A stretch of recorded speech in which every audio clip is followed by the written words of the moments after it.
Japan just scrapped one of the strictest arms export bans in the world. In a single cabinet meeting, Japan opened the door to selling warships, missiles, and fighter jets overseas. It's a major break from Japan's post-war identity as a peace-loving nation under its war-renouncing constitution. Now, Japan can sell actual weapons to any of the 17 countries it has defense agreements with. The government says the security environment demands it. More than half of Japanese citizens disagree. Today on Japan Today Spotlight, we're asking what changed, why now, and what does this mean for a quote-unquote pacifist Japan? Exports were limited to 5 non-lethal categories, things like search and rescue gear, transport vehicles, and minesweeping equipment. That ban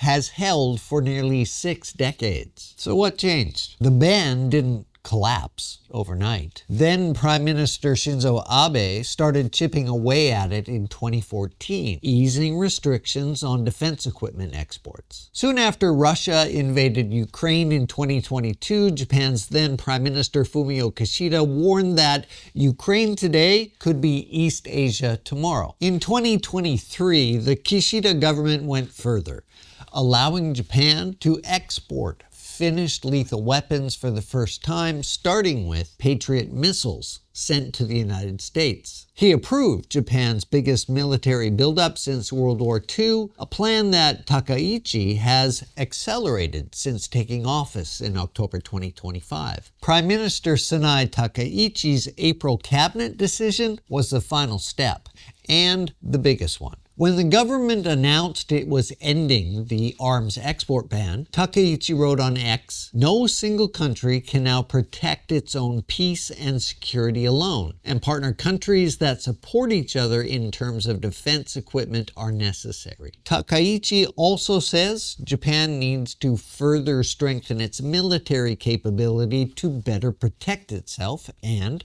survive prolonged new forms of warfare. Japan's government says it will keep in place 3 export principles that commit it to strict screening, controls on transfers to third countries, and a ban on sales to countries involved in conflict. With conflicts raging around the world, the international defense market is huge and fast-growing, soaring 41% between 2016 and 2025 to almost $3 trillion, according to the Stockholm International Peace Research Institute. 5 Japanese firms, including Mitsubishi Heavy Industries and Kawasaki Heavy Industries, are already in the top 100 global defense companies, the Institute says. The new policy means big business opportunities for Japanese weapons makers. Wars in Ukraine and the Middle East are straining U.S. weapons production. At the same time, U.S. allies in Europe and Asia are looking to diversify suppliers. Japanese companies can build advanced systems, including submarines, fighter aircraft, and missiles. But for decades, they have depended on small orders from a single customer,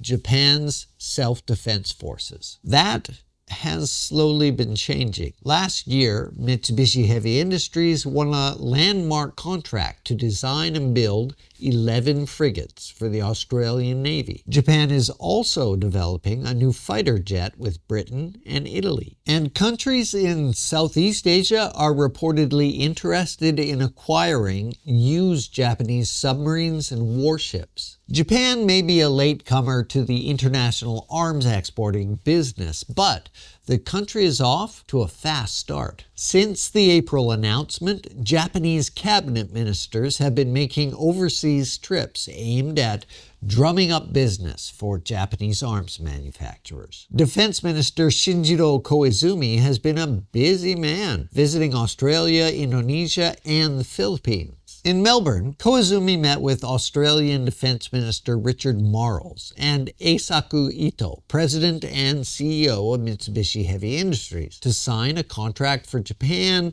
to deliver 3 Mogami-class warships. The Mogami-class frigates can operate with about 90 crew members, roughly half the number of a conventional destroyer. In Jakarta, Koizumi signed a defense cooperation agreement on maritime security, military hardware, and defense technology. Koizumi next went to Manila for discussion on the possible transfer to the Philippines of up to 6 used Japanese destroyers of the Abukuma-class, which can be utilized for patrols and detecting aerial, sea surface, and undersea threats. Japan is also considering exporting Type 88 surface-to-ship missiles to Manila, according to NHK. That's not just talk. On May 6th, Japanese forces fired a Type 88 missile during joint military exercises with the United States, Australia, and the Philippines. The first time Japan has fired offensive missiles overseas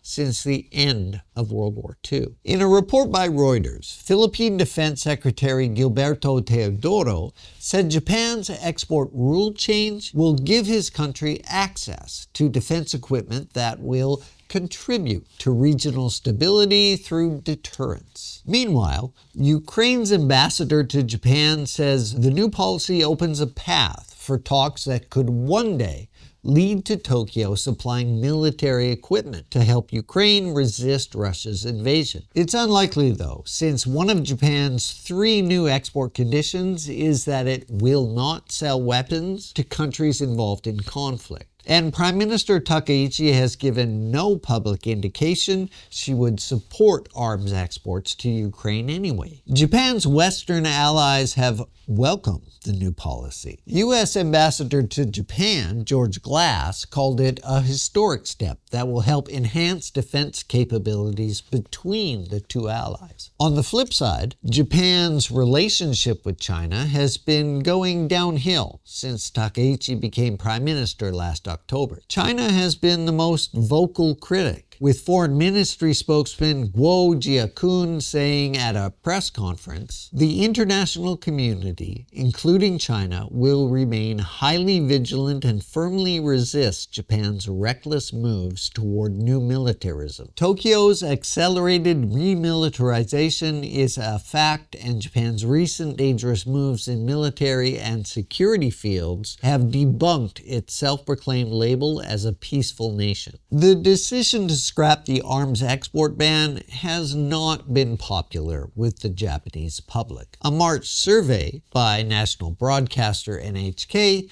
found that 53% of Japanese opposed the change, with just 32% in support. At a rally in April, dozens of protesters assembled in front of Shinjuku Station in Tokyo holding placards that read, "Stop exporting lethal weapons" and "No war." The government must not decide on its own, they chanted. 74-year-old Tokyo resident Ryozo Sawada told AFP he felt an unbearable sense of humiliation about the policy shift. "Ever since I was a child, the one thing about Japan I could truly be proud of was that we renounced war," he said. Masako, a 29-year-old Tokyo resident who only gave her first name, said she was angry that a small group of people had overturned 80 years of peaceful identity. But perhaps the most controversial aspect of the new policy isn't what Japan can now sell. It's how the decision was made. Under the new rules, Parliament won't approve weapons exports in advance. It will only be notified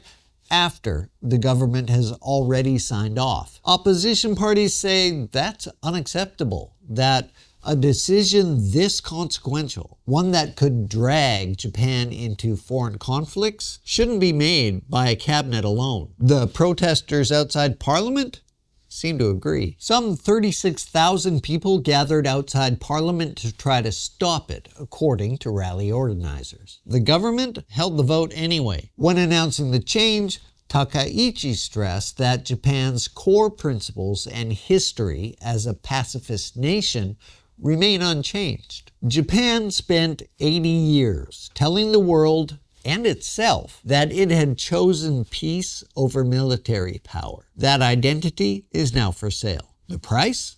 That's still being negotiated. From the Japan Today newsroom in Tokyo, I'm Jeff Richards. See you next time.